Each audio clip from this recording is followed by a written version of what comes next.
ahora de mi lista solamente me está haciendo falta Marian Ortega, que ya la llamé y me dijo que ya se estaba conectando, pero bueno, no sé si habrá tenido problemas. Bueno, bienvenidas a todas.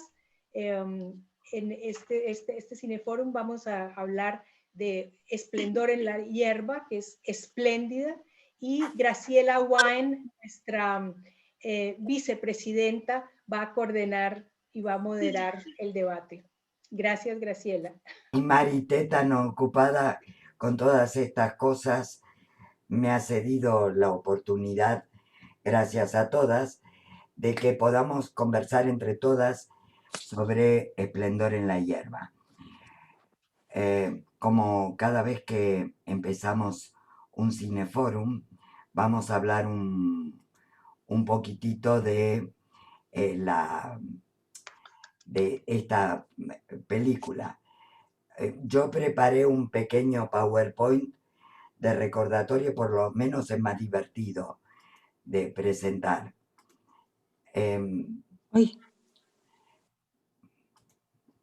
¿Se ve, chicas? Sí, sí, muy bien, Bueno, además. Por supuesto, todas hemos visto Esplendor en la Hierba.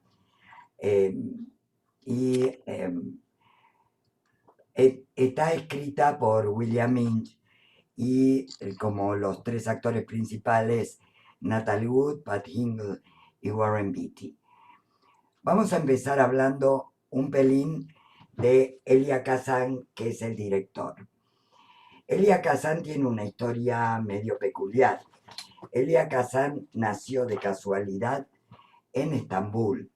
Sus padres eran griegos y a los 13 años ya vivía en Estados Unidos. Tanto que su hermano nació en Washington. Fue a la escuela. El padre quería que siguiera con el negocio familiar, pero él, muy caprichoso, parece que era un niño caprichoso, fue al Williams College y al Yale School of Drama y actuó profesionalmente durante 8 años en el Group Theater de Nueva York y fundó el Actor Studio en 1947 y, empezó actuando en algunas películas. Pero lo importante de Elia Kazan es que las películas siempre estaban referidas a cuestiones personales o sociales. En especial tenía sus preocupaciones y decía que él no iba a hacer una película a menos que tenga algo de empatía con el tema básico. La primera película fue Gentleman's Agreement y con Gregory Peck en el 47. Se ocupaba del tema del antisemitismo en Estados Unidos. Con contarles que tuvo 8 nominaciones para el Oscar y 3 victorias, incluyendo la primera como Elia Kazan como director. Luego fue Pinky, que era una película sobre los prejuicios raciales contra los afroamericanos. Streetcar Named Desire, que era una adaptación de la obra teatral y recibió 12 nominaciones al Oscar y ganó 4. El papel decisivo lo tenía Marlon Brando. 3 años más tarde dirigió On the Waterfront, sobre el tema de la corrupción sindical en Nueva York. Y nuevamente, 12 nominaciones al Oscar y ganó 8. En 1955 dirigió Al Este del Paraíso, de John Steinbeck, y presentó a James Dean al público del cine, porque todavía no existía James Dean. El punto de inflexión de la carrera llegó con un testimonio como testigo ante el Comité de Actividades Norteamericanas en la época del macartismo. Y en 1952, y integró, era la época de la lista negra de Hollywood, tanto que cuando en 1999 le dan un Oscar honorario, decenas de actores optaron por no aplaudir,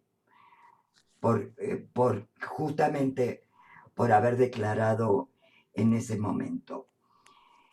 Su producción es, no la voy a leer, por eso la preparé por escrito, porque son un montón de películas, las podéis ver. Ahí,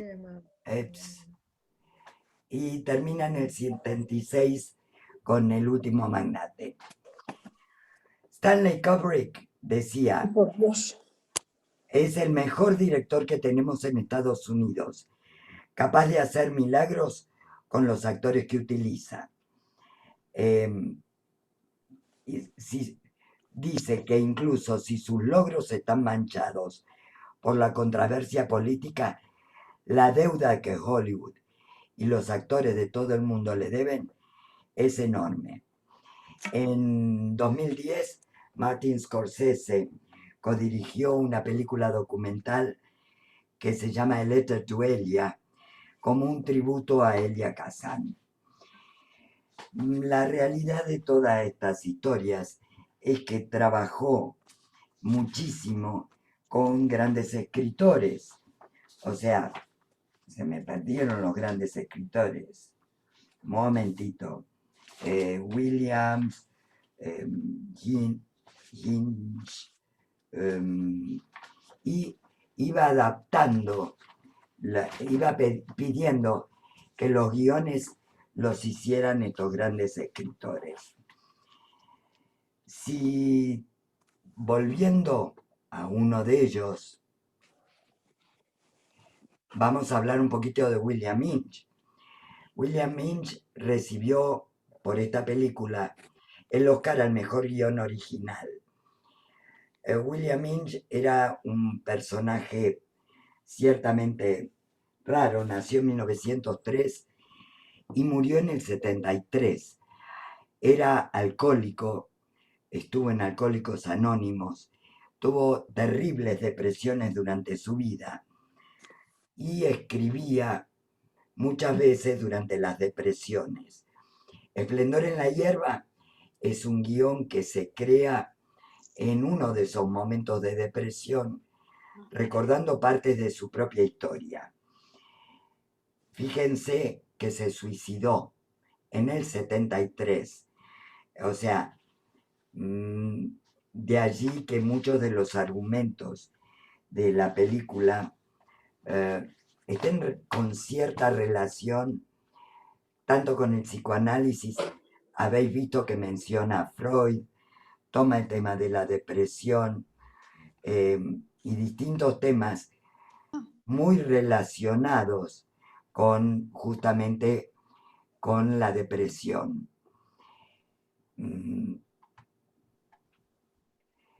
Ayer a la noche Blanca me mandó el poema de Wordsworth en inglés y me lo traje porque la película debe su nombre justamente a este poema que en la mitad de la película aparece en una escena dramática en la escuela cuando hay una clase y pareciera que trae toda la vibración y todo el sentimiento. Es muy distinta he visto como 10 traducciones, he visto el poema completo. Este poema es de 1804, fijaros. Y las últimas dos líneas, estas que veis, will grieve not, rather find strength in what remains behind. Y es diferente las distintas traducciones que hay. Por sobre todo, donde dice, rather find strength, sino más bien encontrar la fuerza en lo que ha quedado atrás. No, para nada. Y no tienen gran relación una con la otra, pero es muy fuerte en inglés. Anécdotas de esta película. Como sabéis, Warren Beatty es su primera película. Warren Beatty estaba buscando que alguien lo contratara como actor, apenas tenía unos 20 y pocos años, y fue con todo el desparpajo a ver a Elia Kazan. Tuvieron, al principio Elia Kazan estaba dudoso de contratarlo porque sabéis que además es el productor. Estaba dudoso de contratarlo por el desparpajo que tenía, pero la timidez que tenía fuera de cámara. Nadie podía creer que era la misma persona delante de la cámara y detrás de ella. Al segundo día de grabación tuvieron una pelea espantosa por la cual el director lo mandó directamente a camerinos y le dijo que volviera después de 2 horas. Esto le permitió cambiar totalmente de actitud. En cuanto a Natalie Wood, Natalie Wood había hecho películas muy débiles, como Niña, como con poca monta, antes de hacer esta. Los críticos, estuve leyendo la crítica del New York Times del momento de cuando se estrenó, y la crítica decía que era increíble lo que había sacado el director de Natalie Wood. Con Natalie Wood, la entrevista para tomarla fue bastante fuerte, porque aparecía como una niña tímida al principio, pero que había trabajado en cine, con lo cual sabía tomar como acciones o decir lo apropiado en cierto momento. No obstante, cuando le contó que estaba casada y que se psicoanalizaba porque había tenido demasiados problemas a su muy corta edad, él como director decidió que ella era la persona adecuada. Tal es así que estaba absolutamente seguro de que esa última escena, esta que veis aquí a la derecha, no hizo falta que hiciera ninguna corrección Elia Kazan en ella, porque Natalie Wood, como mujer adulta y casada, sabía mirar con seducción, y Warren Beatty era capaz de llevar adelante el rol de niño de pueblo en toda la peli. Bueno, esto era lo que más o menos quería contarles. Tiene un elenco fantástico. Los mayores que intervienen son realmente interesantes y llevan muy claramente la forma de actuar. Que sepáis que Natalie Wood recibe su nominación a Mejor Actriz Principal, pero la peli en general tiene solo el Oscar a el Mejor Guión Original. Y esto es lo que a modo general a contarles. No sé si alguien tiene preguntas sobre esto, porque creo que leí como 6 horas sobre todo, pero me parecía muy aburrido hablar de todo y de las idas y vueltas, por sobre todo de Elia Kazan. ¿Alguna pregunta? Creo que Blanca no estaba de acuerdo con la traducción del poema. No, es que en realidad no es buena. Yo ahondé mucho en Wikipedia hasta que encontré al poeta que se llama William Wordsworth. Y William Wordsworth, sí. y que hizo, en inglés se llama Recollection of Early Childhood. Me parece mejor traducido a mí, personalmente, como pensamientos o visiones sobre una temprana infancia. Esta poesía es bellísima, pero en inglés la podéis encontrar o la habéis visto ya, se ha anticipado Graciela, que se lo agradezco. Aparecen los textos en 2 idiomas, pero en español, a mí que me encanta la poesía, la encuentro muy mala. Y en inglés suena como shakespeariano, es una preciosidad, os aconsejo que las leáis. De momento no digo nada más. Yo el final que conocía de la poesía era, pero la belleza siempre perderá en el recuerdo. Prevalecerá. Sí. Pero Esa en inglés es más bonito. En inglés A mí me gusta más. Sí. Hay más o menos, he visto unas 10 traducciones. La poesía completa tiene algo así como 6 estrofas. Yo solo he traído el pedacito que tiene que ver con la película. Pero Claro, no que es es la muy que le larga. da. ¿Cómo? Que no es muy larga. No, Sí, no es la larga. poesía completa es larga. 6 No. estrofas tiene. No, yo la tengo acá, no es larga, ¿eh? No es larga. A ver. No es larga, pero tiene mucha emoción contenida, muchas Sí, cosas. no, es preciosa. Perdón, ¿no es la oda a la inmortalidad? Sí, Sí, es Oda a la inmortalidad. Es oda a la inmortalidad. Oda a la Ahora en la inmortalidad se llama. inmortalidad, exactamente. Oda a la inmortalidad. Bueno, vamos a la película en sí.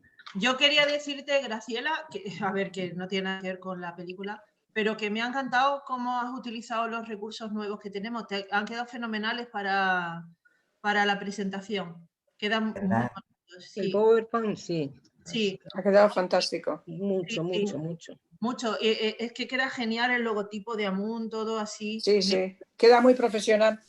¿Verdad? Y Bueno, eso que somos amateur, ¿eh? bueno. Oye, pero Pero somos vamos camino de ser profesionales. Pero estamos en primera división, ¿eh? Porque... Es que es mejor ser amateur, ¿eh? Es mejor ser Claro. amateur y hacerlo bien. Vale. Yo por lo menos. Venga, pues... ¿Puedo continuar ya que he dicho unas palabras? No, sí, sí, espera un sí. segundito, Blanca. Espera un momento. Espera un segundito porque vamos a organizarnos.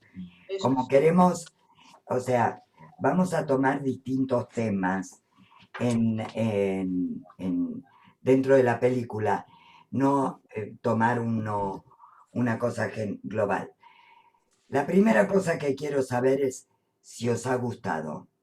Sí, Sí, sí, Sí, sí. Sí. pero Menos hay alguna algunos carencia, trozos. hay alguna carencia. Menos Vale. algunas partes, ¿eh? Claro, claro. Por A mí me ha supuesto. gustado muchísimo. Me ha gustado mucho. ¿Era la primera vez que la veías, Ana Eugenia? No, la había visto antes, pero no con la edad que... Quiero decir, no... La había visto No con la idea de un antes cineforum. desde el punto de vista de adolescente y ahora la he visto desde el punto de vista de madre. Ah, qué graciosa. ¿Sabéis algo? Yo es que tengo...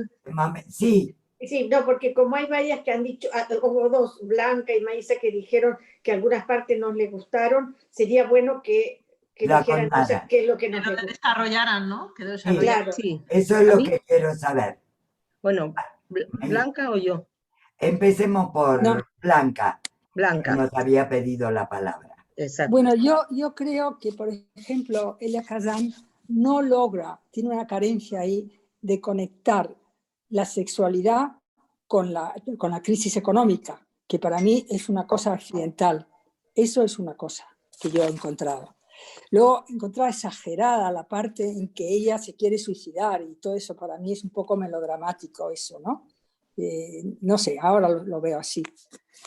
Y luego pues tengo cosas que decir, pero sobre esto no muchas, porque Elia Kazan es un genio de director. Se dice que la escena final es la mejor de su cinematografía.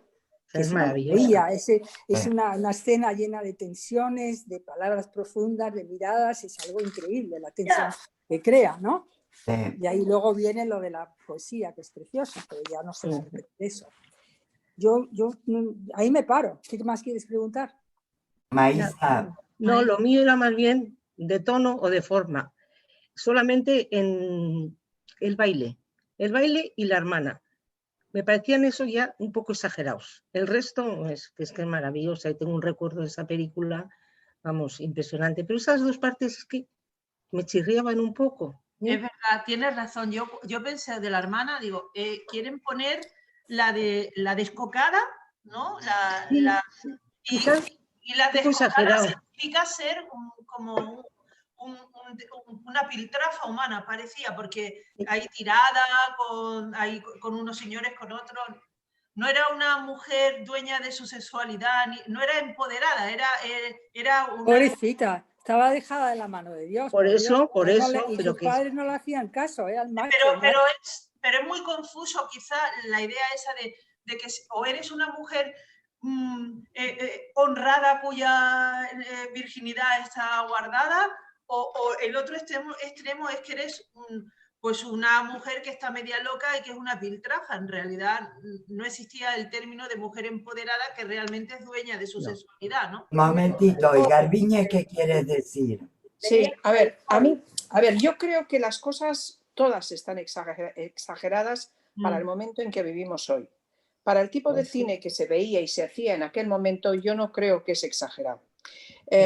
La figura de la hermana, yo creo que, a ver, es histriónica, qué duda cabe, pero es que la chica no cumple ningún papel que se le puede asignar. No es la hija perfecta de una madre perfecta, que encima no gusta.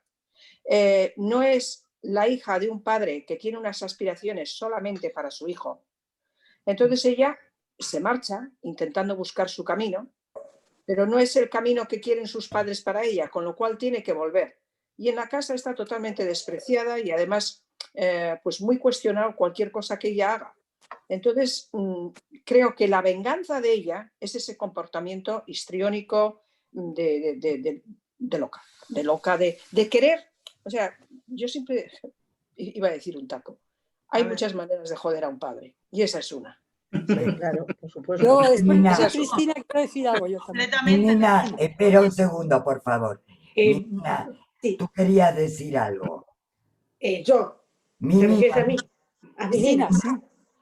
No, yo, no, que hay que acordarse de dónde venía la hermana, venía de California. Claro. California no es el centro de Estados Unidos, muy religioso. California se fumaban todo, hacían la vida que querían. La chica estaba sola en California y quería... En Chicago, era Chicago la chica donde estaba. La chica estaba en ir a Chicago. California. La chica estaba en Chicago y ahí es donde quería irse a California. Y después quiere irse a estudiar arte a California. Arte a California. Es otra mentalidad la de la chica, no es la del centro de Estados Unidos, que es un mundo aparte. Pero a mí no me pareció... A mí tampoco. ¿Tú qué querías decir? No, lo que quería decir es un poco en línea con lo que dice Garbiñe. Nosotros estamos ahora en el 2021, la película es de 1960, la acción es de 1928-29 con el crack. Entonces, la película de alguna manera es también como una especie de, como un friso de ese pueblo, que es una ciudad, Kansas, pero es en última instancia, es un pueblo con todo lo bueno y lo malo. Y la chica es un aspecto de eso, porque en esa pequeña sociedad estaban las chicas buenas y las otras, y se dice durante bastante tiempo en la película, y el papá se lo dice a Bart, ¿no es cierto? O sea, a mí no me parece que sobre, y además a mí me impresionó particularmente la escena de ella cuando la chica, me estoy refiriendo de Ginny, cuando corre y todos van detrás. A mí me pareció de Elia Kazan bastante audaz, porque era la manada. Sí, era la manada. Hablamos hoy de la manada y le llamamos la manada. Entonces, esto era en realidad lo que querían era una violación colectiva. Después hablaremos de las audacias que presenta Elia Kazan con respecto al sexo en cuanto rompe con el cine bastante puritano hasta ese momento. Pero a mí no me parece que sobre ese personaje, ni mucho menos, como una especie de contrapunto. Y terminan las dos un poco alteradas, evidentemente.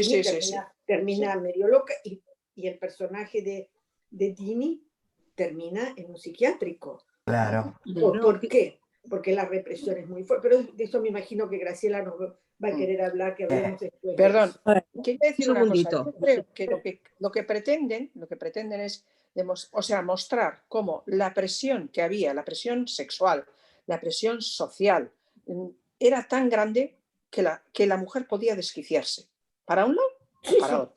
Sí, la represión era terrible. La represión era tan enorme que producía... A mí de todos modos... Yo entiendo el papel de la hermana. Bueno. A ver, que en alguna ocasión incluso se nombra a Freud. Y es Sí, en el tiempo en el que en la teoría de Freud decía que una sexualidad no resuelta te puede llevar a perder la razón. Eso es.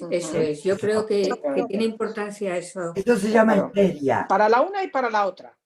Porque la sexualidad no está Aquí está Luz ni en un caso ni en Arcal. otro. Momento, si hablamos todas no nos entendemos. No. Maísa, ¿qué querías decir? No, yo quería decir que a mí no me sobra el personaje de la hermana, ni mucho menos, y entiendo su situación. Lo que me ha chirriado un poco dentro del tono era la manera de contar ese baile, no sé cómo decirte, me parecía que no seguía la línea, simplemente, pero a mí la hermana es que vamos, es de cajón, un personaje la vida de esa mujer. Y el contraste entre las dos. Marité, ¿tú querías decir algo? No, Marité. Refiriendo a lo de Freud, dice, lo estoy leyendo ahora, Freud postuló la existencia de dos fuerzas internas en las personas, el impulso erótico, eros, y el impulso de muerte, tánatos. Estas fuerzas serían responsables de las conductas de los individuos. Yo creo que hay algo de Freud en esa película, ¿no? Mucho, claramente. Mucho. Entonces, mucho. O sea, tenéis que pensar primero que William Inge había estado en tratamiento psiquiátrico mucho tiempo, que Natalie Wood estaba psicoanalizándose. Por supuesto que hay temas que están muy relacionados con el momento, digamos, con el auge de Freud, o sea, los 60, auge de Freud, no el 28, donde solo se tomaban a los locos, por locos, nada más. Yo creo que hay un desfasaje temporal en la misma película, en el cual nos aparece el año 28-29 y escenas que pertenecen a fin de los 50 y 60. No había tantas mujeres que fueran a la universidad. La mujer estaba hecha para casarse. Aquí le cuentan a Natalie Wood que no sé qué amiga se fue a la universidad. O sea, todas estas cosas, hay un desfasaje temporal que no le hace mal a la película, pero que hay que entender que es una película, un guión de fin de los 50. Mercedes, tú querías decir algo. Bueno, yo no había levantado la mano, pero me pareció. Es la batería. No pasa nada. Es la batería. No, era Marité y mi niña. O sea que no me va a valer el habrá que ir a aquel sitio que fuimos aquella vez y que ya cambie. Marité. Julio, oímos a Julio. Con respecto a Freud, yo leí que Elia Kazan, él mismo, también poco antes de la película, había hecho un psicoanálisis completo. Entonces son Elia Kazan, el guionista, y Natalie Wood, o sea, es Freud. Elia Kazan estuvo muchos años en psicoanálisis. Muchos. Entonces, Freud por 3. Es Freud elevado a la tercera potencia. Sí, exacto. A ver, además, si os dais cuenta, hay una cosa que ocurre en la película, que es que cuando ella se pone enferma y se la llevan al sanatorio psiquiátrico, ¿no? La madre de ella le dice, pero tú no estás enferma, tú estás bien, como diciendo, esos están locos, hay otros locos, pero tú no, o sea, porque hasta ese momento ir al psiquiatra o tener una enfermedad mental, eso era como una vergüenza para la familia, era algo que se ocultaba y bueno, se ve que Elia Kazan, a través de sus propias experiencias, pues se dio cuenta de que quizás era algo que le ocurrió a él, ¿no? Que tuvo que empezar a pensar, ¿digo que estoy en terapia o no lo digo? Porque se ve mal. ¿Sabéis por qué empezó? Pero eso pasa hoy en día, ¿eh? Sí, aquí en España sí, pero ya hay, por ejemplo, los argentinos, eso lo tienen muy superado. Pero aquí no, ¿eh? Aquí no. Pero Aquí ¿sabéis no. por qué empezó la terapia de Elia Kazan? Por la persecución que tuvo después de declarar en los 50. En Estados Unidos, hacer psicoanálisis es una cosa para una clase media intelectual, no es algo raro. No. Ni era algo raro. Woody Allen ha ayudado muchísimo a que eso esté normalizado. De todos modos, crear la imagen, sí. hay un guiño maravilloso del director en la escenografía cuando ella se pone mala y apunta a un cuadro cubista con una cara totalmente desfasada. Me parece un cuadro de Picasso, que no lo es, pero es un guiño estupendo. Sí. Minina, ¿qué querías decir? No, quería decir que cuando Denny regresa del internado, la madre tiene tanto terror por los internados y por lo psicológico y por las terapias, que hace una catarsis en el dormitorio de Denny, hablando sobre la educación. Sí. La educación que se podía en el lugar donde se podía y en el tiempo donde estaban, porque ella recibió la misma educación de su madre y la madre de su abuela. Sí. Tiene que entender que no es por... Y ella, la madre le dice, y en un momento de mi vida llegué a odiar a mi madre. Le dice que es la educación que había, no tiene mucha culpa la mamá. Yo creo, no, espera, no tiene culpa. Hay una frase que dice la madre que dice, te eduqué de la manera que sé. Que a mí me... Exacto. Yo quisiera decir una cosa un par de cosas que me han llamado bastante la atención. Y es que la forma en que ambos personajes, separadamente, cuando están en sus camas, en sus casas, se aferran a las almohadas desesperadamente. Y eso es como un grito de la angustia que sienten, ¿nos parece? Sí. Es de la angustia y es para mí en la postura de la represión sexual. Es que represión sexual, sí. La forma de acostarse es que ambos es una represión sexual que los dos pobres chicos no saben qué hacer con. Exacto. Chicos, acabamos. Luego hay otra cosa que Garbiñe va a estar de acuerdo conmigo porque una vez me lo mencionó, que la madre dice que el padre la llama mamá, ¿verdad? Sí. La llama mamá, o sea que relega a la madre para la creación de hijos. Dice, solo se hace, los hombres no hablan de esas cosas, le dice a la hija, porque los hombres se acercan solamente para tener hijos. Y tú tienes que conocer a otra clase de mujeres. Y de ahí la escena del burdel y todo aquello. Bueno, yo creo que hemos llegado a un punto. Pero un momento, que se me ha olvidado una cosa importante, Graciela, perdona. Sin embargo, la madre dice que los caballeros de la tabla redonda hablan mucho de la feminidad de la mujer. Y eso yo creo que es un guiño a decir que esta pobre mujer, a lo mejor en sus ratos libres leía un poco. No, es la profesora la que lo dice. Ah, sí, yo creí que era la madre. No. La profesora, la clase de literatura. La clase de literatura. Yo quiero ir a un tema. Hemos sacado el tema de la incomprensión generacional. Un poco Minina, un poco cada uno de nosotros. ¿Cómo veis el tema de esto de la incomprensión generacional? Porque yo creo que el tema sigue existiendo actualmente. Vale, yo sí puedo decir. Sobre otras, digamos, no es ahora la sexualidad, son otras cosas. ¿Qué quiere decir, Mercedes? Mira, para mí es la historia de una denuncia a la incomprensión entre las personas, padres, hijos, hombres y mujeres, a no querer nunca entender el comportamiento y ponerse en su lugar, a reprimir los sentimientos y deseos de los demás en pos del que dirán. Las diferencias socioculturales que hoy día siguen en boga, en resumen, cómo se puede hacer tanto daño a las personas que quieres por obligarlas a no pensar, no sentir más allá de lo que tú piensas y sientes. Eso como madre. Eso como madre o como padre. Y No, entre en ellos general dos. la incomprensión de todos con todos. Los padres, los hijos, y los hombres y Y las entre mujeres. ellos.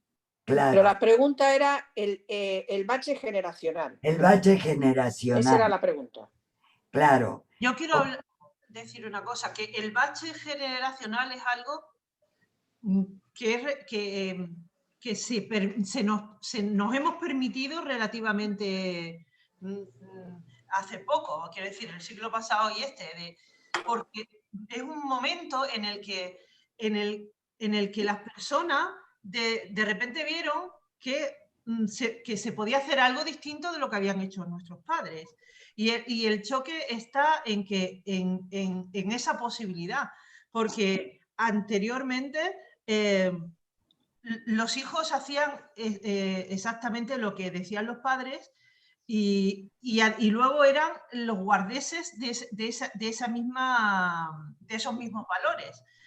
El problema de esta madre es que ella ha querido hacer lo mismo que hicieron con ella.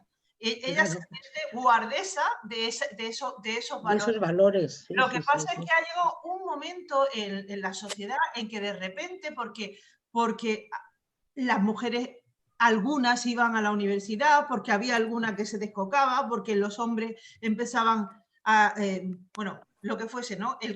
Salían juntos y hacían fiestas, es que eso antes era inconcebible. De repente se empezó a abrir una brecha en la que era posible que lo que iban a hacer ellos no fuese lo que habían hecho sus padres y sus abuelos y los anteriores. Pero aquí, cuidado, porque aquí lo que aparece es una dominación constante de los padres, hasta el intento de dominación con la hija revocada. Lo que tenían que hacer porque era lo que habían hecho con ellos. Lo que pasa es que desde ese momento se abría la posibilidad de que no se hiciera lo que los padres le dijeran y lo que habían hecho de siempre. Hasta el médico no lo ayuda al chico. El chico va a pedir ayuda a su médico y el médico no le da ningún consejo. Claro. Dice el chico, mi papá me dice que hay otro tipo de mujeres con quien puedo estar. No, le dice, parece un sacerdote, no parece un médico. Entre paréntesis, ¿saben quién es el sacerdote? Pero es el autor, es William. Sí. Del guionista. Sí. Pero el médico tampoco es feo, es feo. El médico de familia, no el psiquiatra. El médico no le da ninguna otra opción. O sea, le dice, no te vayas con una prostituta porque pensando, claro, desde su punto de vista que puede coger una enfermedad, pero no le dice, oye, vive tu sexualidad con toda libertad. Eso no se lo dice. ¿Puedo decir que algo? Garbiñe quiere hablar, Y Francisca también. Sí. Pues entonces que hable Francisca primero, que no habla. Francisca, a ver. Que hable Francisca. Bueno, ¿me oís? Sí, claro. Perfectamente. Bien, mira, yo lo que veo aquí es una actitud muy sumisa de parte de los dos, tanto de ella como de los dos jóvenes, ante lo que imponen los padres. Sí. Claro, los padres, yo lo veo así. Lo veo y sobre todo lo veo todavía más sumiso el chico que la chica. La chica, yo creo que Elia Kazan conocía muy bien la personalidad de las mujeres, porque como veréis aquí, son más protagonistas. Natalie Wood es mucho más potente que el chico. Ella sabía cómo seducirlo, era más... y también la madre de ella, también cuando le impone, cuando le habla del sexo y todo esto. Entonces creo que ahí, pues claro, veo una actitud muy egoísta por parte de los padres, que sacrifica los sueños de los hijos, anteponen lo que ellos quieren ante el sueño de los hijos. Claro, la película es súper triste, súper melancólica y, bueno, pues ya más o menos quería... Pero yo no diría que es un egoísmo. Realmente lo están haciendo porque lo tienen que hacer. Incluso se podría decir que es un acto de amor. Es una barbaridad, pero puede ser. Bueno, porque creen que es lo que hay que hacer. García tiene la mano levantada. De todo. Begoña, que yo ya he dicho. No. Begoña, habla. No, cuando me toque el turno, pero que quiero decir algo. Pues dilo. Dilo, que yo hablo después de ti. Dilo. Bueno, yo estoy de acuerdo con lo que ha dicho Mercedes Osorio. Para mí la película ha sido muy triste. Me parece que los padres son muy responsables. Una cosa es, estoy de acuerdo, Garbiñe, con lo que has dicho, es el año 28 y es lo que no pueden hacerlo de otra manera y no lo podemos analizar desde ahora, pero sí podemos ver ahora muchos hijos que siguen haciendo lo que dicen sus padres, porque sus padres son incapaces de ponerse en el lugar de los hijos, de aceptar pues que no quieran ir a Yale, como este chico, y que quiera ser agrónomo. Eso está hoy a la orden del día, no tanto, pero también. ¿Por qué? Por egoísmo de los padres, porque lo que no han sido ellos quieren que sean sus hijos. Después de la guerra era que los hijos estudiasen lo que ellos no habían estudiado, que estuvieran todo lo que no habían tenido ellos, y ahora es todavía pues ejercer ese poder. Tú has hablado antes de empoderamiento, Ana Eugenia, eso es una palabra muy actual, eso no podían tener las mujeres en aquella época. Y luego no hay nadie, salvo el psiquiatra, pero al final ya de la película, que le anima a ella a enfrentarse con la realidad, a que vea al chico, que no sabe nada en 2 años y medio mientras está en el psiquiátrico. Y claro, el palo que se encuentra cuando lo ve casado con aquella italiana y todo eso es dramático. La película es tristísima para mí. Sí. Y nadie les ayuda a una sublimación, porque ese problema lo hemos vivido nosotros, nuestra generación. Hay un poema de Blanca Sarasúa que habla que solo existimos del cuello para abajo. No, que no existimos. Que no existimos del cuello para abajo. Que no existimos del cuello para abajo. No sabíamos lo que era un clítoris, lo que era una vagina, ni lo que era nada de nada. O sea, las que tenemos juventud acumulada hemos vivido eso. ¡Ay, me encantó! Con lo cual, bravo. Los chicos viven una angustia terrible por estar enamorados. El único pecado que es maravilloso es el amor que sienten el uno por el otro. Y tenían pero que es a destiempo y con quien no tiene que ser. ¿Ve? Y eso también ocurre. Ocurre ahora. ¿Puedo decir algo? Ana Eugenia, tú has comentado, muy bien, Begoña, estoy de acuerdo en muchas cosas contigo. Tú has comentado que el bache ese generacional es mucho más, es reciente. Y yo creo que siempre habrá habido. Sí. Yo también. Yo estoy convencida de que, a ver, que mi abuela era un escándalo para mi bisabuela. Y hasta ahí me puedo remontar. Pero es que terminas yendo hacia atrás y siempre ha habido y ha tenido que haber una forma distinta de ver la vida, aunque la vida fuese más o menos la misma, pero a través de lo que iba pasando en el mundo. No digamos ya después de la industrialización. Y la industrialización tiene lugar en el siglo XVIII. En el siglo XIX, perdón. Entonces, bueno, claro, es que esas cosas hacen, a medida que va cambiando el mundo, va cambiando la gente. Y el mundo ha ido cambiando siempre, poco, mucho. El bache generacional sería más grande, más pequeño. Habría gente que se marchaba a las Américas y eso tenía que ser un horror para muchos padres. Que alguien decidiera que se marchaba a las Américas, por ejemplo. Porque había muchos que se marchaban por política, por hambre, por lo que fuese, y otros que se marchaban para romper lazos y por aventura. Siempre ha habido aventureros, siempre ha habido gente que buscaba aún más allá, no estar simplemente, no sé, enfrascado en lo que conocían y lo que tenían. O sea que yo creo que el bache generacional ha existido siempre. ¿Qué pensaría la madre de Colón cuando cogió las carabelas y se largó? Estaba muerta. Se me ocurre. Bueno, era una aventura. Yo estoy de acuerdo contigo. Sí, Cristina quiere hablar. No, yo creo, coincido en parte contigo, Garbiñe. Creo que, porque tú estás hablando como casi de ejemplos extremos. El que se va a las Américas, el que se va a hacer la América, el conquistador, etc. Eso es una parte, pero digamos, el grueso de la sociedad, ahí creo que era como mucho más, estaba como más petrificada, no sé si es la palabra correcta. ¿Más qué? Como petrificada, como más solidificada de alguna manera. Y me parece que son los mayores cuestionamientos creo que se dan en el siglo XX y se dan posiblemente en la peli está visto que bueno que no se resuelve en los años 1900, no se resuelve en 1930. Me parece que se da mucho más después de la Segunda Guerra Mundial. en distintas sociedades. Puede ser en Estados Unidos, puede ser en distintos países de Europa, no sé en España, donde había mucha represión, según algunos países de América Latina. Entonces, pero es ahí después de la Segunda Guerra Mundial que se habla mucho más de todo esto. ¿Y no crees que después de la Primera Guerra Mundial, que cambió, bueno, es que la aristocracia terminó no siendo aristocracia, hubo un orden social totalmente distinto?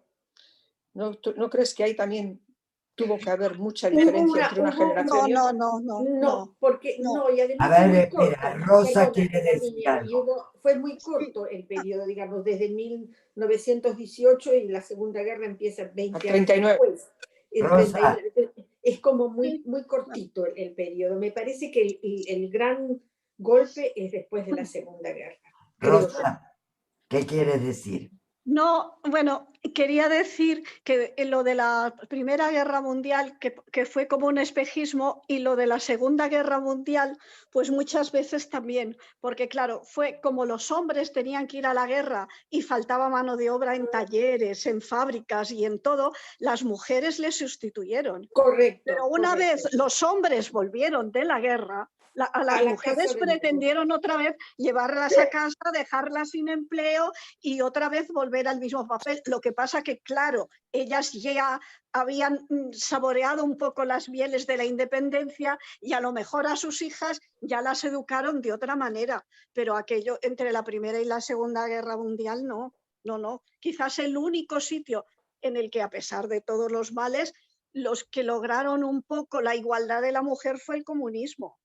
Quizás los únicos, pero vamos, efectivamente, pasos y el precio que se pagó, pues tampoco era poca cosa. Pero bueno, no quiero decir nada más, que me gusta mucho escucharos. De todos modos, estamos hablando de un tema muy peculiar que aparece en la película, que es el tema de la dominación de los padres. O sea, aquí tenemos una clave. O sea, los padres son dominantes en la adolescencia. Y es una adolescencia que si fuera hoy, estaríamos hablando de casi adultos, porque gente que está terminando el instituto actualmente hace lo que se le sale de ahí mismo, dicho malamente. Pero hay un tema básico que es, antes lo mencionaron, los padres dan sus normas, los jóvenes parecen respetarlas y son personajes absolutamente dominantes, pese a que aparecen como pequeñas pinceladas dentro de la misma película, ¿verdad? ¿Qué pensáis de ello? Además, es que hay un contraste, por ejemplo, en el caso de Natalie Wood, que respecto a la madre, se enfrenta más a ella, se enfrenta más a la madre, y sin embargo, cuando está con Bud, sigue los consejos de su madre. Él se quiere lanzar más y ella se refrena. Sin embargo, frente a su madre es más rebelde que él frente a su padre. Es un auténtico corderito. Es más, Maísa, ella en una escena cuando él la obliga a ponerse de rodillas y dice que era un juego y en realidad uno no sabe si era un juego o tenía otra connotación. Ella le dice que quiere ser su esclava. Sí.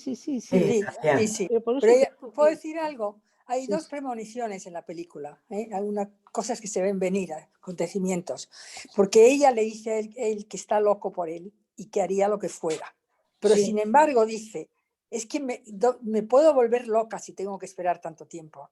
Una premonición que le hace ir a la clínica. Y luego él también le dice al padre, bueno, si te empeñas tanto, adelante, pero no sé lo que puede pasar después. Y es otra premonición. Es cierto.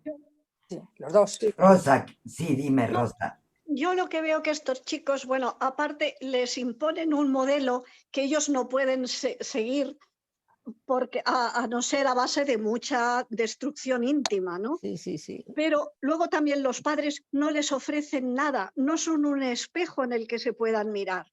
Porque si dices la madre, bueno, tú tienes tal, todo lo que le dije, pero ve que el matrimonio de sus padres es un desastre.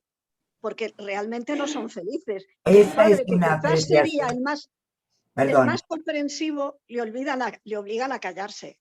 Y después, en cuanto al padre del chico, o sea, vamos, es que el chico quiere ser todo lo contrario de lo que es su padre. Y entonces, pues claro, están perdidos. Pero no o sea, se lo que enfrenta a ellos él, quieren ser está prohibido, pero al mismo tiempo lo que son sus padres les resulta horrible. Entonces no ven un camino y por eso también se desesperan. Nadie les ofrece un camino, una alternativa, o sea, y no saber sobrevivir a ello. ¿Ustedes no tuvieron la sensación de que la película acaricia, pero no la acaricia común, sino que acaricia para llevar a un tema intimista y mostrar, poner en evidencia todos los tabúes sobre el sexo que todavía en los 50 existían? Uy, y en los 60. Y en los 70. España. Sí, claro que sí. 60 y 70 depende en a quién España. Podemos decir, y en España podemos Había decir. chicas que se creían que cuando les daban un beso, de verdad, se quedaban embarazadas. Con eso os digo todo. Sí. Sí. Hay una ¿Verdad que entrevista a José Luis García acerca de esta película, sí, en la que él dice que le resultaba muy familiar la situación y muy tremenda. Dice, porque nosotros vimos esta película pues unos años después de que saliese, pero estaba reflejando una sociedad del año 28, ¿no? De finales de los años 20. Dice, y sin embargo, en España, yo, que era joven cuando vi esta película, yo me veía retratado porque era la sociedad que se estaba viviendo en aquella España de entonces. Y eran los años 60, era casi los años 60, y estábamos viviendo aquello. Entonces a mí, a mí esta película me hizo pensar mucho y darme cuenta de todo aquello de lo que se me estaba privando, porque estábamos realmente viviendo una sociedad del año 28 y estábamos al final de los 50. Entonces a mí eso me resultó interesante hoy su comentario. Yo quiero ir por otro lado, porque, a ver, el mismo poema que pone Elia Kazan te dice, te lleva realmente, si tú lo piensas por otro lado, es que la adolescencia, o sea, en la juventud suceden cosas que siempre uno magnifica, pero que luego se resuelven o no se resuelven, pero se quedan ahí y uno sigue con la vida. Pero nada será como los días del esplendor en la hierba. Vale, sí, de acuerdo, ¿qué será? Y no tendrá la gloria y todo eso, pero uno sigue y quizás esa... Pero sigue sin... Es como si te hubiesen cortado un brazo. O sea, vives. Ya, pero son las pérdidas. Vives, pero te falta el brazo. Son las pérdidas.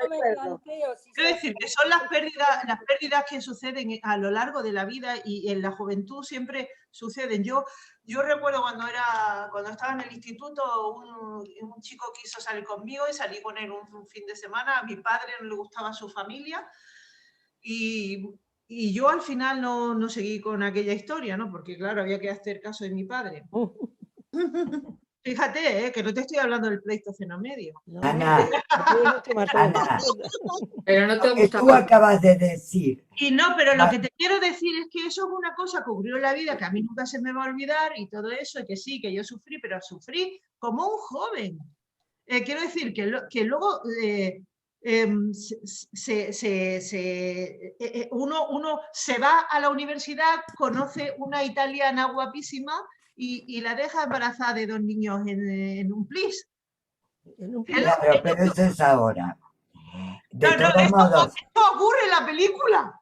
Escucha, de todos modos. Él no está enamorado. Déjenme un segundito.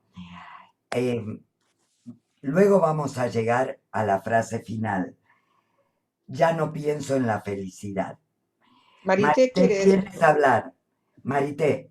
Sí, porque solo quiero volver atrás a cuando la discusión anterior, y es se nota lo que el papel que quieren los padres de la mujer, no solamente los padres, los profesores, los educadores, Todo el porque mundo. ¿cómo es posible La que sociedad entera. digan, que la sociedad entera, y cómo es posible que pongan como ejemplo a los caballeros andantes y Sí. su La admiración mesa por las redonda. mujeres? Los caballeros andantes no admiraban a las mujeres, los caballeros andantes tenían a la mujer como un objeto que tenía que ser virgen y fiel, punto. Y les ponían el cinturón Bueno, de una casa. Ellos iban a la guerra. Quiero llamar la atención sobre un guiño que hace también, me parece, Natalie Wood cuando va a verle vestida de blanco, Bueno, nada sí. provinciana, por cierto, Eso elegantísima, es con puro una simbolismo. Pamela preciosa, Sí.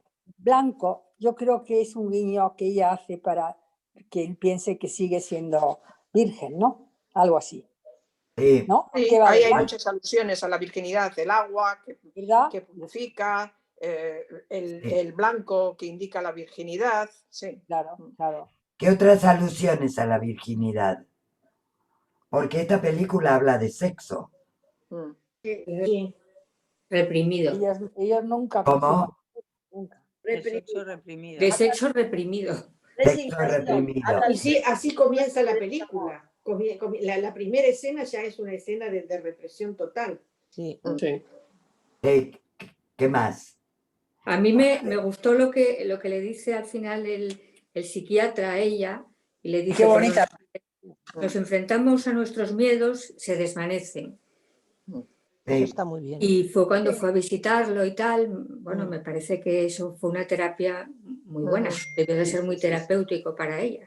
Sí, sí, sí. Fíjate Esa que es gestáltica, esa madre no es no quería ni freudiana. loca. ¿Perdona?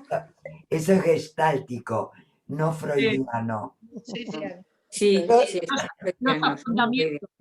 Y hay otra cosa que le dice el psiquiatra que a mí me parece importantísima. Le dice, tus padres no van a cambiar, no pueden, tienes que Es cambiar tú. imposible. Exacto.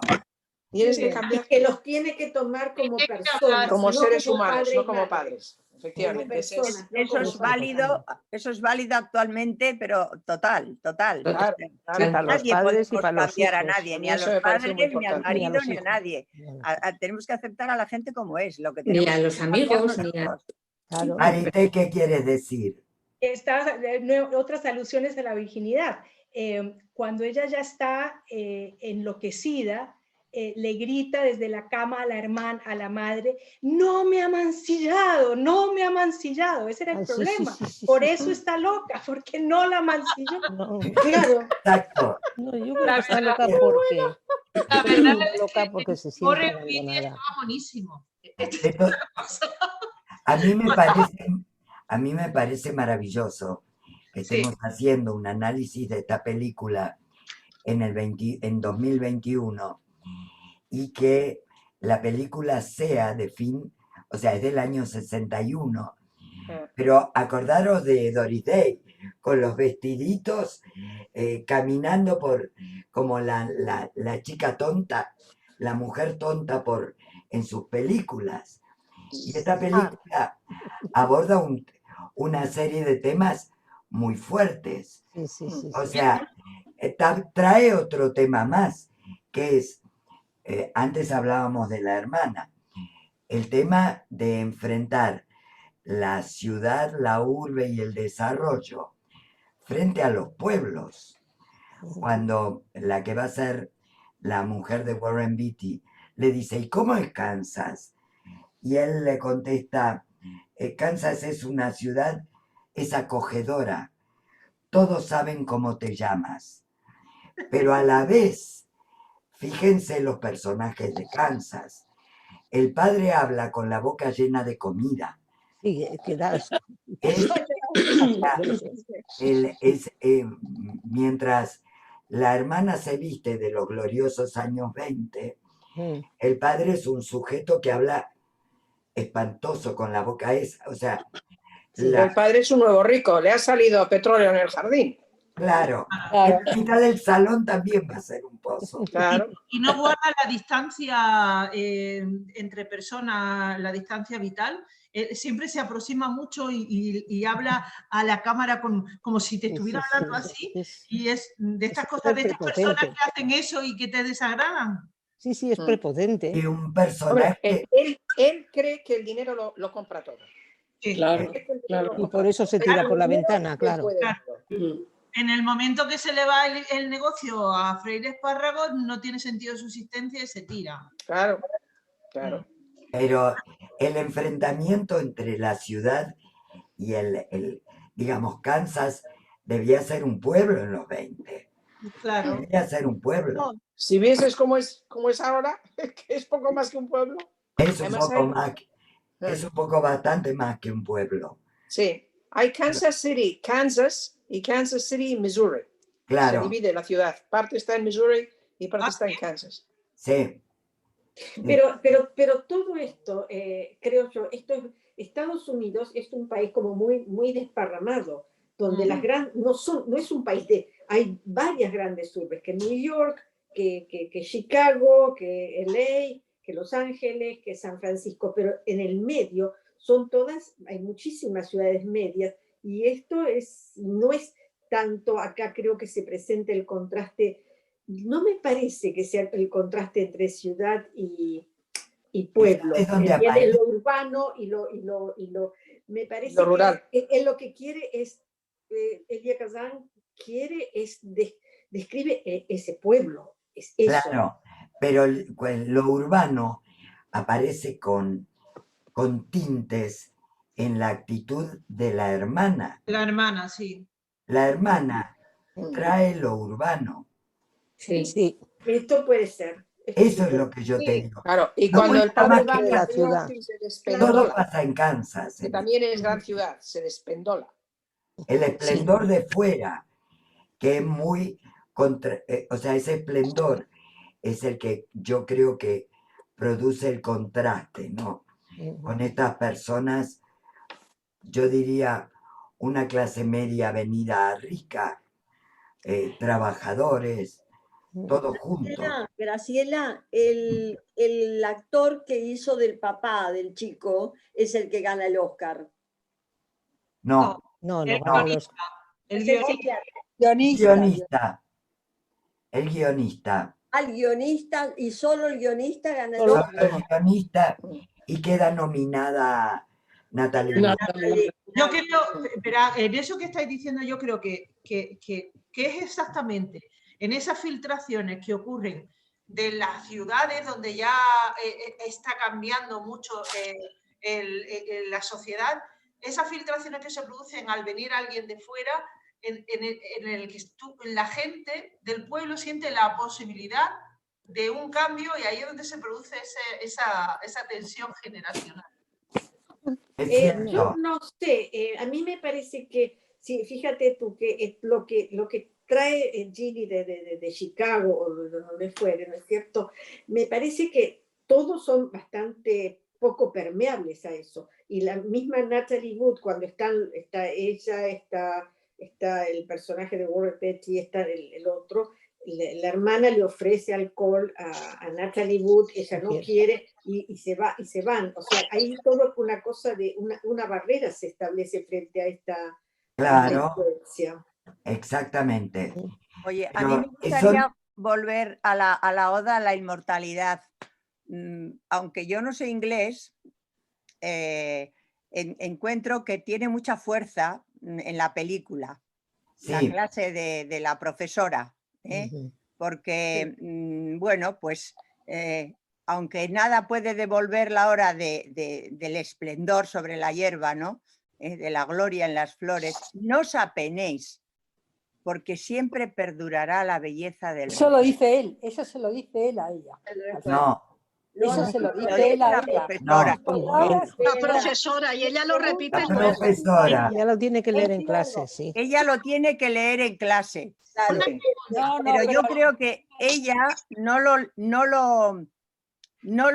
lee con la fuerza de una experiencia todavía. No. Pero está sufriendo, ¿eh? La película en off vuelve a aparecer el poema, en off. Claro, con toda la carga emocional.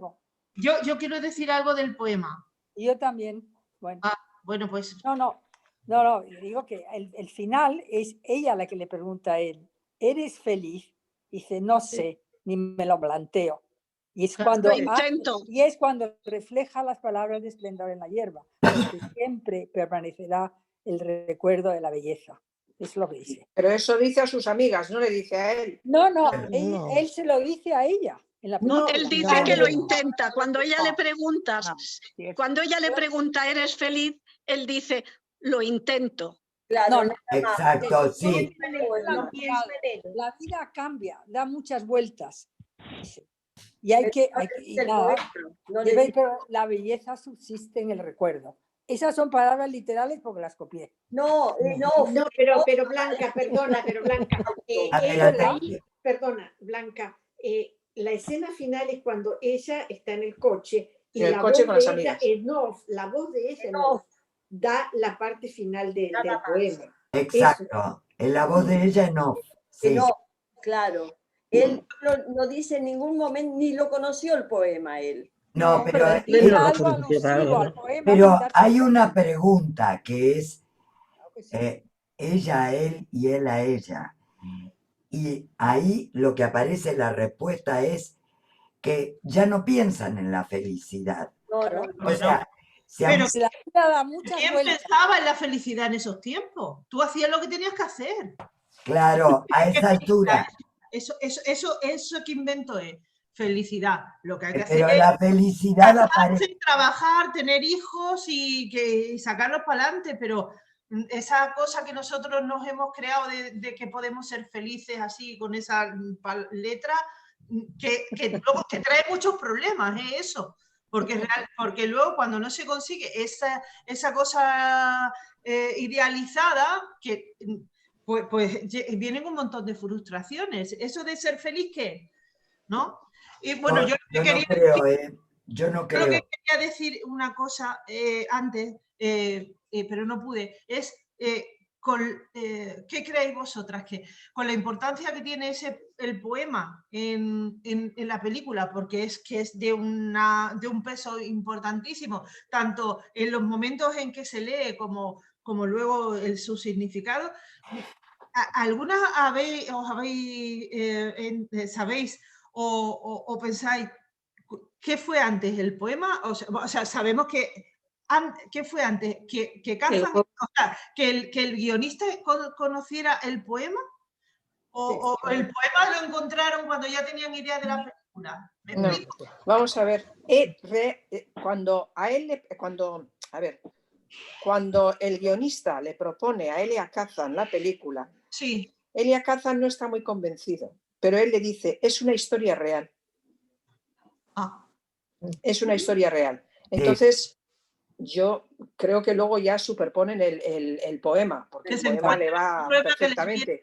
Pero está basado, según, vamos, por lo que he leído, tú también has debido de leer, Graciela, has leído un montón, y está basado en un hecho real que ocurrió. En la vida por eso yo comenté lo de William Inge con la angustia vital con la que vivió toda su vida, porque el hecho aparentemente lo dejó muy marcado.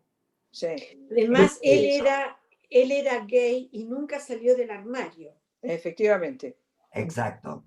Efectivamente. Pero qué bueno es que tú conozcas, que tú sepas una historia, y qué bueno es cuando la sabes contar bien y las herramientas que tienen para compartirlas, ¿no? Y este hombre pues, se encontró en su vida con este poema que hizo que esta historia fuese superlativa, porque la historia sin el poema sería una historia más vulgar que muy común, pero es extraordinaria por el poema. No, además es extraordinaria por la fecha en la que aparece. Sí, pero para esa fecha, a principios de los 60, no se hablaba de todo esto aún. Pero Graciela, es que también es extraordinaria poéticamente, o sea... bueno, claro. Tiene ya no solo la estrofa, ¿no? No es eso, esos silencios y luego cuando se introduce el poema al final, es algo más que la historia, mucho más, ¿no? es que es bonita, o sea, no sé. ¿Qué te Para aparece? mí, De la belleza y el romanticismo dentro. Sí, para Mercedes. mí, una de las cosas impresionantes en la película son las miradas. Claro. Sí. Los ojos de ella, Los centelleantes. ojos de ella son increíbles. Sí, Pues a mí las ella miradas. no me impresiona Marité, tanto. Marité, una pregunta. Tú creo que eras la única que no habías visto la película. Sí, sí, yo no vi la película. Me gustaría saber, a ver, ¿qué es lo que te ha parecido a ti? Porque las demás la habíamos visto, la hemos vuelto a ver, la hemos analizado muchas veces y hemos sido, pues no sé, muy jóvenes la primera vez, no tan jóvenes la segunda y ya mucha juventud acumulada en la tercera. Y tú, a ver, ¿qué es lo que te ha parecido? Porque tú ibas virgen a esto. Bueno, para decir la verdad, yo no la había visto y entonces la vi con los ojos que ustedes lo vieron, o sea, todo el tiempo me estaba preguntando cómo la vieron ellas cuando la vieron, porque dijeron como no ha envejecido, entonces yo tenía, o sea, yo me dañé la película pensando en cómo hubiera sido si yo la hubiera visto en esa época. ¡Ay, qué buena! Una influencia nefasta hemos sido. No. ¿Y? Bueno, sí, yo la vi desde solamente ahora, y lo que me impresionó es que los temas, a pesar de que hoy en día no existe esa represión sexual de esa forma, el tema de los adolescentes sintiéndose totalmente presos y totalmente sin salida por otros motivos existe todavía. Y la forma tan clara, y no te olvides de los países que hay en el planeta en los cuales ni hay libertad para casarse, ni libertad sexual, ni nada de eso. De todos modos, esta es una película occidental. A ver, perdón, hoy en día Marité no terminó. Por favor, que siga Marité. Hoy en día, bueno, yo no, ese tipo de represión sexual seguramente que la viví yo, pero hoy en día no. Entonces yo estaba pensando era qué otros tipos de represión hacen que los jóvenes adolescentes sientan hoy en día con la misma presión y con la misma angustia esas presiones de los padres sociales, etcétera. Eso no ha cambiado y me fascinó la forma como él lo cuenta. Porque yo creo por que... eso sí que la vi muy actual en ese sentido, que todos los sentimientos y todas las pasiones y todo lo que él muestra es algo que hoy en día Exacto. Exactamente. A mí me ha dado la impresión de que no ha cambiado nada del ser humano intrínsecamente. No, yo también tengo la misma sensación. Yo tengo absolutamente la misma. ¿Sabéis que Elia Kazan, antes no me acordaba quiénes eran? Arthur Miller le hizo varios guiones. Sí, claro. Tennessee Williams. Bueno, es que tal vez un tranvía llamado Deseo. Claro, que tal vez la cumbre. mejor película de Elia Kazan para mí es Un tranvía llamado tranvía Deseo, Pero que se basa en la obra de teatro. Pero también espera, en The Waterfront, también en The Waterfront. Pero escuchen, chicas, la cinematografía francesa, que estuve leyendo un poco, considera que es una de las mejores películas de todos los tiempos. Sí, Le Cahiers du Cinéma. Esplendor en la hierba. Sí. O sea, tiene motivos para hacerlo. Sí, claro, porque trata con una sutileza exquisita un montón de temas. Pero además tiene una carga emocional increíble. Yo hacía tiempo que no sentía tanta emoción con una película, de tal manera que cuando él está vestido como de pobre hombre de agricultor y ella divina con el traje blanco. Warren Beatty tiene una mirada que yo en ese momento, esa manera que se miran, ese silencio, esa emoción contenida después de todo el sufrimiento de la película, yo en ese momento empecé a llorar, que pegaba y Dice Elia Kazan. Como dicen en mi pueblo, enmorecía. ¿Cómo? Enmorecía. Dice Elia Kazan y la gente que estaba con Elia Kazan cuando grababan esas escenas, que Warren Beatty le dio trabajo y tuvo que hacer varios ejercicios para poder mirar a Natalie Wood con tanto amor. En cambio, Natalie Wood no tuvo que decirle, no que estaba acostumbrada. Natalie Wood es la primera película donde se expresa con tanta libertad y puede actuar como si viviera la vida real. Pues, la relación en ese momento de Natalie Wood con su marido era una relación muy intensa y de mucho amor. Entonces, Elia Kazan no le tuvo que decir ni media palabra a él. ¿Cómo actuar? Por eso a mí me parece que yo también lo he leído eso. El trabajo, a mí me emociona más el trabajo de actor que hace con Warren Beatty que con ella. Es la primera película de Warren Beatty. Es la primera. Es lo que consigue sacar de un novato. Es una cosa increíble lo que saca de sí, le saca mucho partido. No, y dicen que en realidad Warren Beatty dice que su gran maestro fue Elia Kazan. Claro, pero después de esa terrible pelea que tuvieron el segundo día de grabación, porque hasta entonces era puro capricho, un guaperas caprichoso, eso. Tiene fama de tener muy mal carácter Warren Beatty. ¿Sí? Sí. Ángeles, no has dicho ni una palabra. En la vida real tiene mal carácter. Sí. Ángeles. Bueno, pues ese es su problema. Sí, claro. Que no nos has dicho ni una palabra, te quiero escuchar. Estoy disfrutando muchísimo oyendo todo lo que me decís. Todo lo del esplendor en la hierba es un niño nuestro primer amor, que siempre estará en el recuerdo, ¿no? ¿Sabéis que el cartel, una cosa, el cartel de Amor sin Barreras es igual la posición de Natalie Wood al cartel de Esplendor en la hierba? Yo es que no quise hacer muy larga la introducción, pero iba a poner los dos carteles porque si le sacas el nombre no sabes cuál película es cuál. Pues voy a buscar. A mí del cartel que yo vi me ha llamado la atención una cosa, y es que, claro, ya le habían dado un Oscar seguramente. Está el nombre del guionista del mismo tamaño que el de los dos actores principales. Y me pareció... Sí, es que el guionista era muy popular en Broadway. Había hecho muchas obras de teatro en Broadway. Exacto. Y hay como, una especie de revival de él en los últimos 15, 20 años, que se han vuelto a dar sus obras y que se las ha repuesto. Sí. Sí. Y él es toda una figura en Kansas. Es toda una figura. Tema muy interesante, que a mí me parece interesante, y que ya lo hemos tratado en algunos momentos, que es el tema del perdón.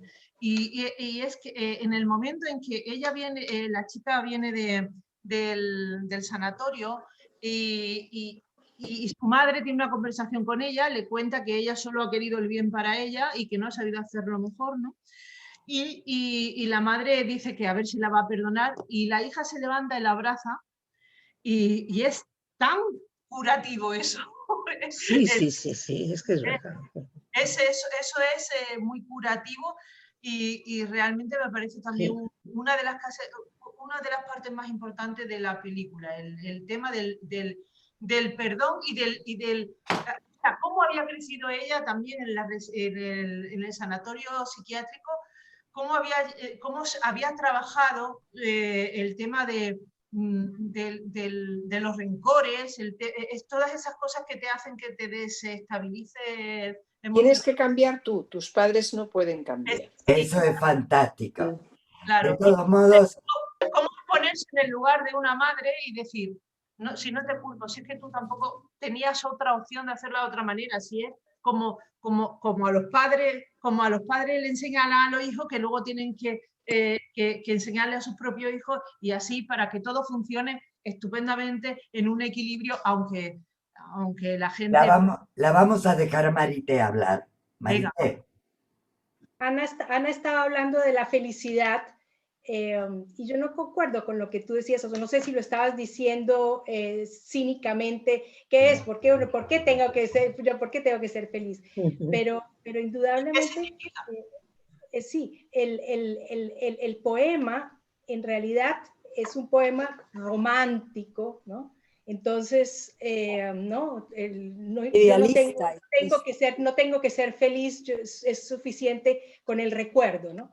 Y Begoña dijo que cuando ella lee ese poema en clase, ella no tenía la experiencia, ¿no? Ella no lo leyó como una vivencia, pero sí lo leyó entendiendo, en mi opinión, entendiendo lo que la esperaba. Y por eso su locura, porque ella no quería resignarse.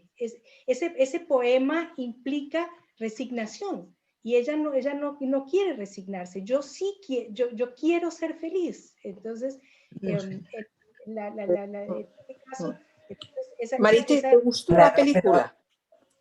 Sí, me gustó mucho, vale. Me gustó mucho. Porque te hemos influido, entonces queremos saber si te ha gustado. No. Me costó un trabajo terrible verla porque la tenía que ver con 4 ojos. ¿Por qué? Claro, los dos de los 60 y los dos de ahora. Claro, los nuestros y los de ella. Y luego ese encuentro de la madre con la hija, en el que la hija, lo que has comentado tú, Ana Eugenia, que parece que yo creo que más que perdonar, lo entiende. Sí. Y le transmite que lo entiende. Sin embargo, el gesto de ternura con su padre es amor verdadero. Yo estoy de acuerdo contigo. Es que además el padre está genial cuando ella lo toca al papá, porque el papá dice que vaya a ver a Bart. Claro. ¿Qué pensáis de esta pareja? ¿Cómo? ¿Qué pensáis de la pareja de los padres? Porque aparecen muy poco, pero están como tan bien pintados, como personajes. ¿Qué pensáis? Es muy diferente a la pareja del chico, los padres del chico, es totalmente diferente. El papá es muy comprensivo, es otro tipo de hombre, la mamá, aunque es más fuerte de carácter, establece una conexión en la casa, no hay peleas. La otra mujer es una mujer totalmente desaparecida en la acción, no tiene vida propia la mamá del chico. No. La mamá del chico lo único que sabe es callarse y aceptar lo que el marido diga. Claro.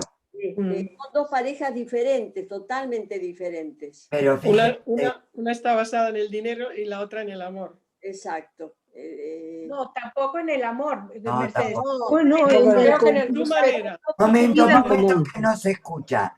Uno Para por la uno. madre, Sí. ¿Tú has terminado, mi Nina? Sí. Marité, ¿qué querías decir? No, contradecirle a Mercedes que la pareja de los padres de Natalie Wood no tenían una relación de amor, pero sí tenían una relación de responsabilidad, una relación de amor por su hija, los dos a su manera. Y eso sí es verdad, pero Eso sí.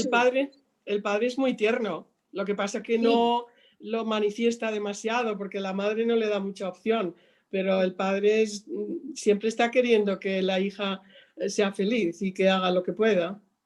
Pero la relación entre ellos.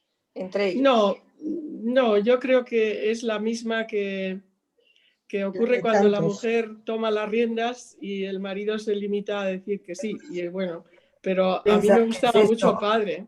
Yo pienso que no, yo pienso que es un hombre que no habla y las pocas acciones que hace son decisiones muy vitales. Él es el que decide que su hija va a ir al psiquiátrico. Sí. Él es el que decide que tiene que ir a su novio. Claro, vende todas las acciones para que la hija vaya al psiquiátrico. Maísa, tú querías decir algo. Sí. Yo, es que sabes lo que pasa además, aparte de... Es que esta película la vi cuando estaba en Pamplona y la vi con mi mejor amiga que me he enterado que ha muerto. ¿eh? Y entonces tengo una cantidad de sensaciones por dentro tan que me quedo callada, porque voy a acabar llorando. Así que... Yo tengo que contar algo. Yo esta película la vi en los 60, no cuando se estrenó, varios años después. Esa es la historia de mi vida. No estuve en el psiquiátrico, pero es que mis padres eran tan limitadores. Yo no sé a quién le contaba el otro día. A mí. Yo tengo una hermana 10 años menor que yo y me decían, no le des la mano a tu novio porque es mal ejemplo para la niña. O sea, estamos hablando de la vida de mi generación. Es una vida, digamos, como a mí me parecía un déjà vu muchas de las cosas. Aparte de que la película era un déjà vu, muchas de las cosas, vista con la experiencia, como era juventud, ¿cómo has dicho tú? Divino tesoro. Juventud acumulada. Es de Rubén Darío. A mí me produce muchas sonrisas. Me produce sonrisas de lo que la vida ha traído. Y yo creo que el final de la película es una sonrisa también, aunque sea triste, pero es una sonrisa a la vida misma. Aceptación de la realidad. Aceptación, No, como es dice Mercedes. a los sueños de adolescencia, porque todas hemos tenido no solo amores, sueños de adolescencia, y no todos se cumplieron. Vivir significa aceptar que sobre aquello podemos construir esta vida de hoy. Y eso es ser feliz. Esto es lo que yo entiendo al final. Pero bueno, aparte de dar sermones, quiero contarles que podíamos también hacer todo un análisis psicoanalítico de esta película, que también se lo dejaremos a los expertos freudianos algún día que querramos. Pero yo creo que son los temas más importantes, ¿no? El tema de la sumisión, el tema de la audacia sexual,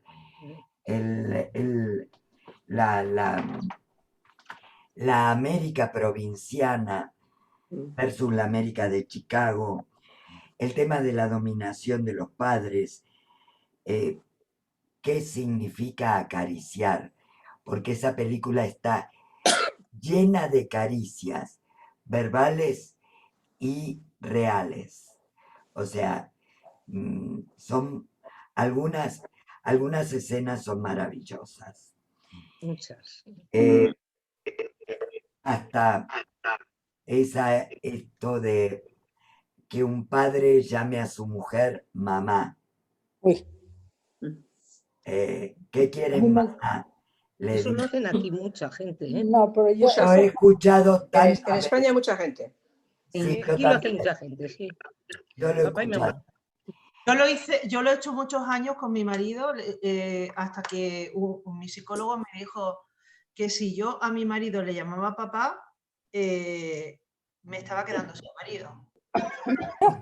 Eso que es cierto. A ver, psicológicamente es lo mismo que decía alguien, creo, antes, Graciela.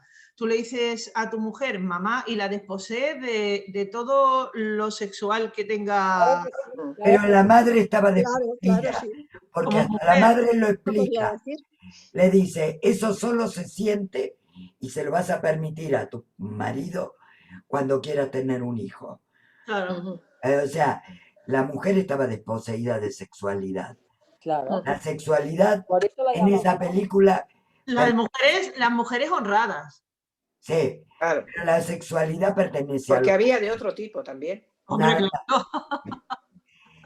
Chicas, ¿alguien quiere decir alguna palabra, una palabra sobre la peli antes de cerrar? Marité, dime.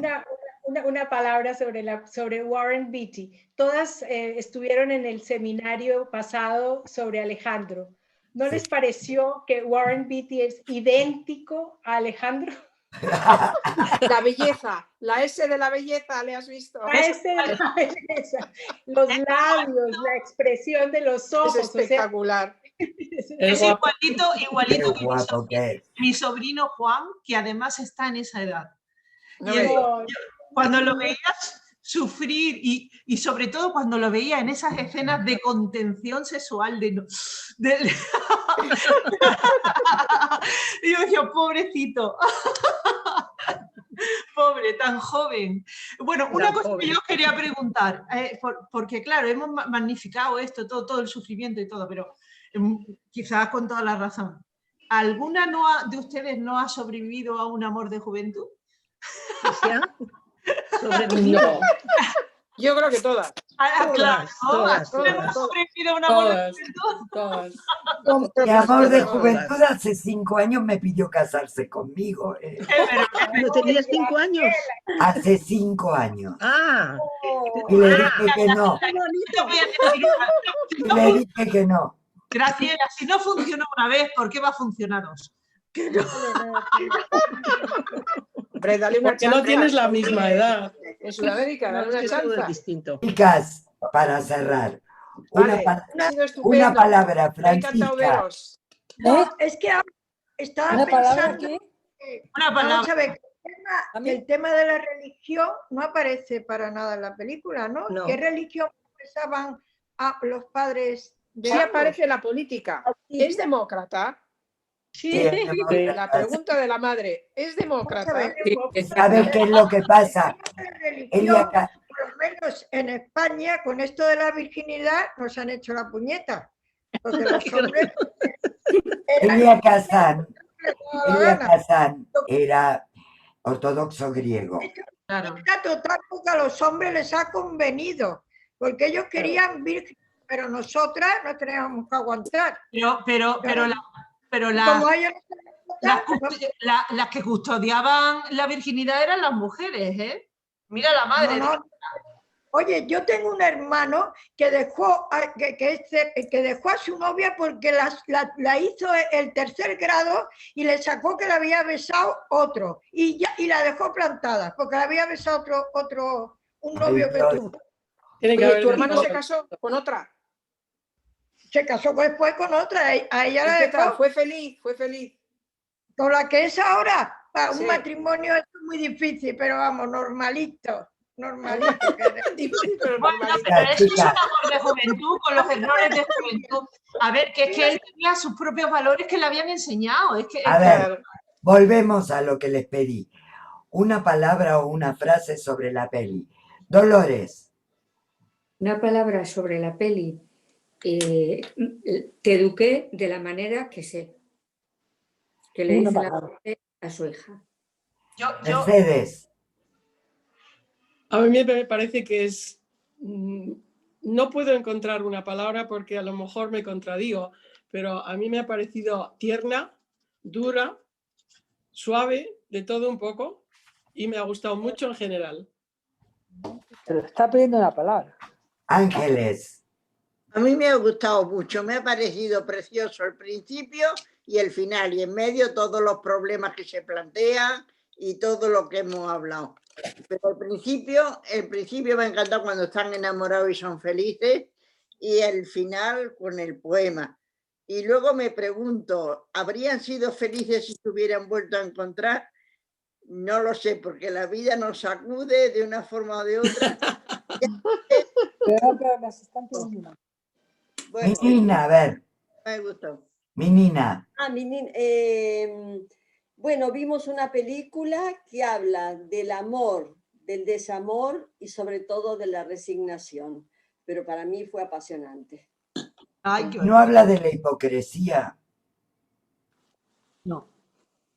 Bueno, habla de las reglas sociales. Yo lo dejo en el aire. Las reglas sociales. Ana Eugenia, Era a para ver. tener hijos, no había otra. A ver, yo tengo una, además la había escrito de antes. Todos somos víctimas de nuestro tiempo.